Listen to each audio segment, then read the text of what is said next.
assiste a gravação. Deixa eu só começar o negócio da gravação aqui. Vocês estão me ouvindo direito, né, gente? Sim, estamos. Então tá ótimo. Deixa eu compartilhar aqui só para mostrar para vocês. A gente estava na aula passada. Deixa eu voltar, depois eu volto aqui. A gente veio fazendo toda a sequência, né? A última aula que eu tive com vocês foi gram-negativos não fermentadores. O 3.3 é o trabalho maior que vocês estão preparando aí para me entregar, né? Que é aquele rotina de diagnóstico laboratorial dos gram-negativos.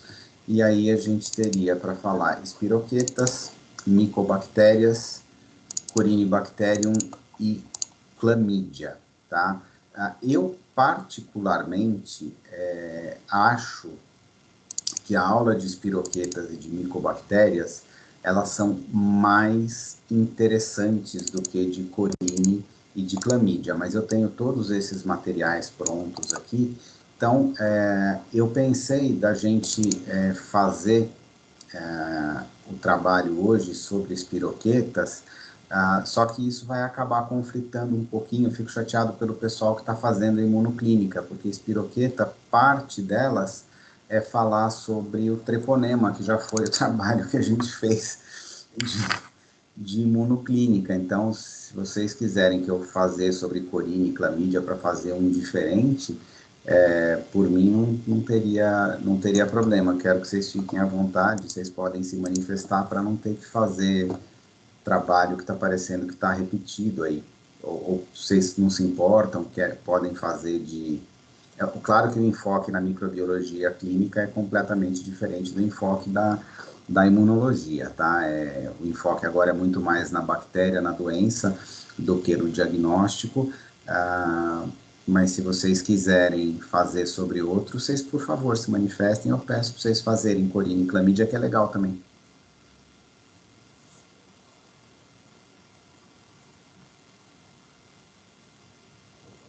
Professor, eu não faço imunologia, né?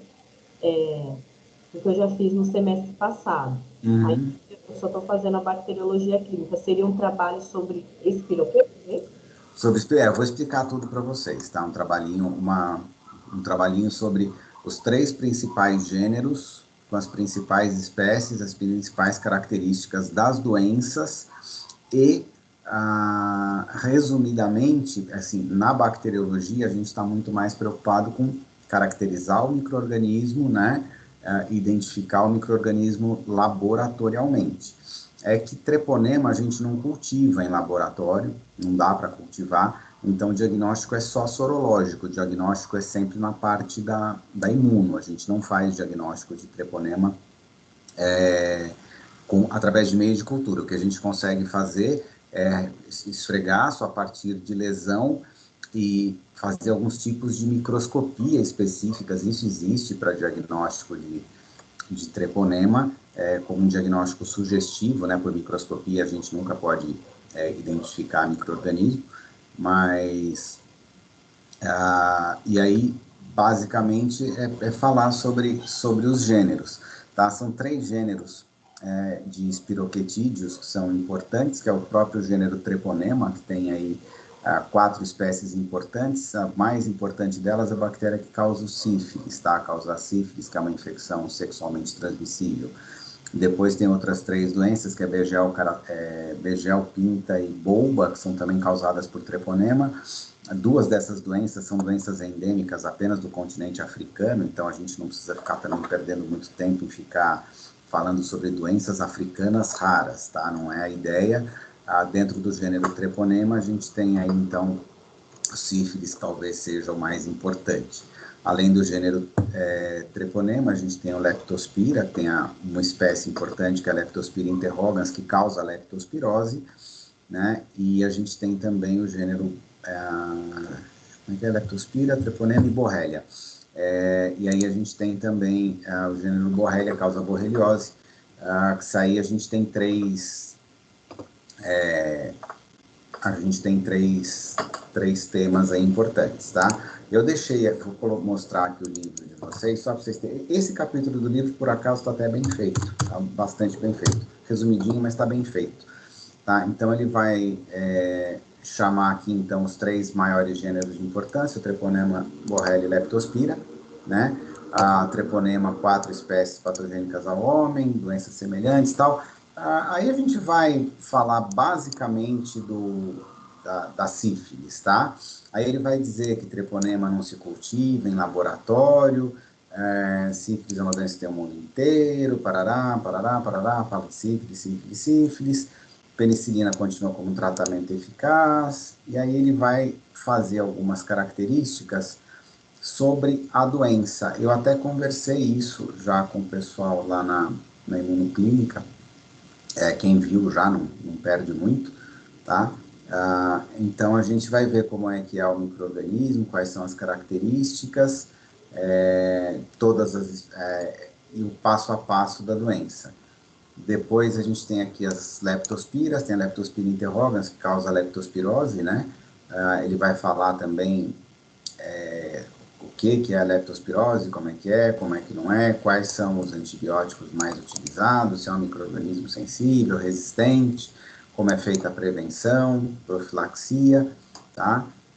E aí ele vai passar para as doenças aqui, vai falar da sífilis primária, secundária e terciária, deve falar também da sífilis congênita, depois ele vai falar da leptospirose, o que é, o passo a passo, tá? Então aqui, gente, vocês vão tomar só cuidado, porque ele primeiro explica os micro-organismos, o treponema e a leptospira, tá? Ele fala dos 2 primeiro. Aí ele fala da doença sífilis, que é do treponema.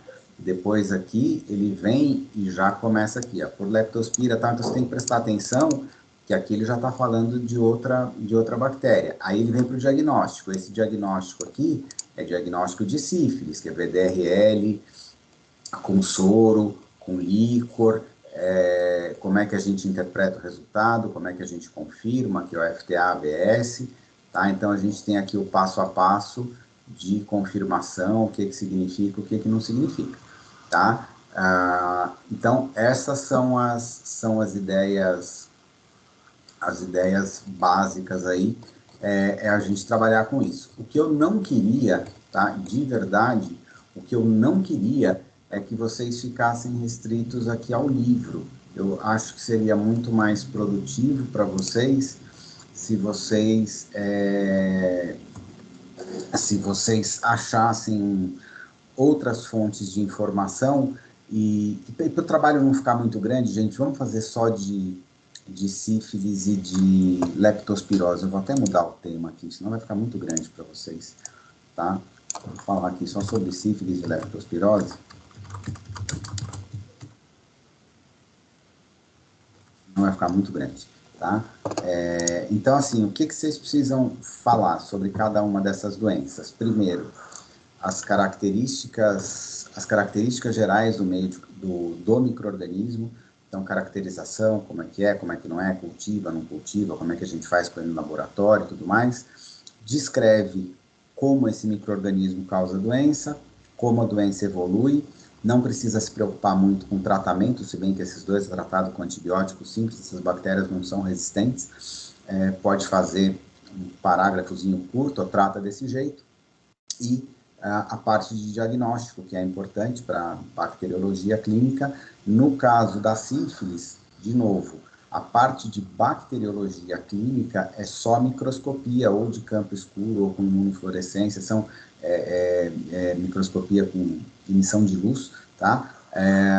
Então, não tem muito o que falar na parte de bacteriologia. Aqueles testes todos, VDRL, FTA, confirmação, soro, líquor, aquilo é tudo imunologia clínica. Vocês não precisam nem ficar entrando. Pode dizer, olha, testa assim, assim, assim, os testes são todos eles sorológicos ou através do líquor, são testes imunológicos, e a interpretação do resultado é essa.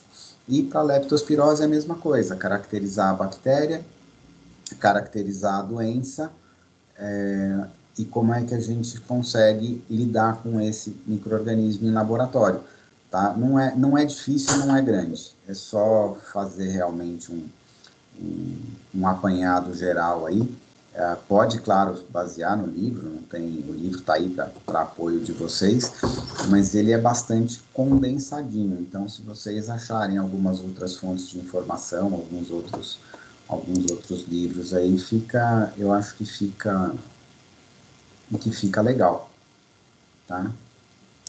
Dá para vocês tocarem isso hoje, gente? E depois vocês encaminham por e-mail para mim? É sim, professor. Então tá joia, mas olha, vocês de verdade me perdoem, eu queria eu mesmo poder, aqui eu adoro fazer essa aula de espiroqueta, eu gosto desse assunto, e eu queria poder estar um pouco melhor para poder dividir isso mais de perto com vocês. Mas, de qualquer forma, eu não vou sumir daqui não, tá? Eu vou me ausentar, às vezes eu paro, deito um pouco, tô com muita falta de ar, mas eu volto, dou minha carinha aqui, pergunto se vocês estão precisando de alguma coisa, precisando de alguma ajuda, tá? Eu venho aqui interagir com vocês um pouquinho mais antes de abandonar vocês aqui no limbo da internet, não se preocupem.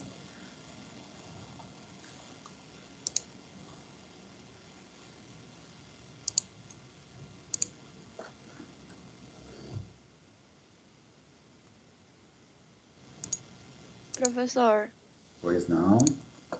entregar até às 10? Olha, eu não vou obrigar vocês entregarem até as 10. Eu tô disponibilizando, foi o que eu conversei com o coordenador, esse horário inteiro até as 10 para vocês não terem que fazer isso fora do horário de aula. Mas se for importante ou acontecer qualquer coisa, ou sei lá, eu recebo até o final de semana. Então, sábado, porque domingo eu tenho que estar com todas essas notas lançadas.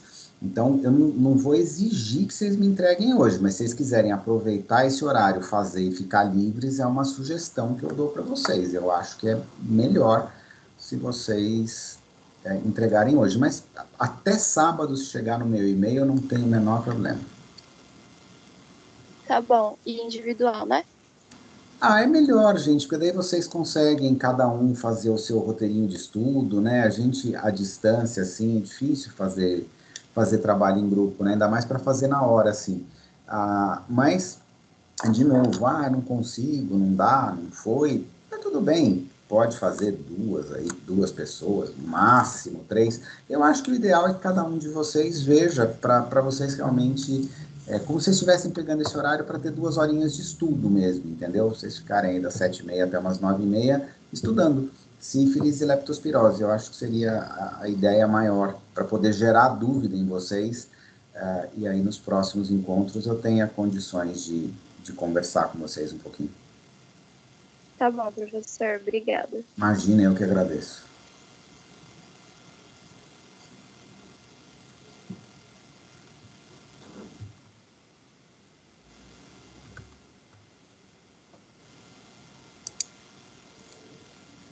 A gente tem esse ponto aqui, eu vou interromper a gravação, mas a sala vai ficar aberta, tá? Eu vou deixar sem gravar só para subir esse vídeo rapidinho no YouTube, e depois se alguém perdeu o começo da explicação, se quiser voltar, assim que terminar a gravação, eu já faço o upload do vídeo para deixar lá, tá bom? Obrigado, gente. Daqui a pouquinho eu volto aí.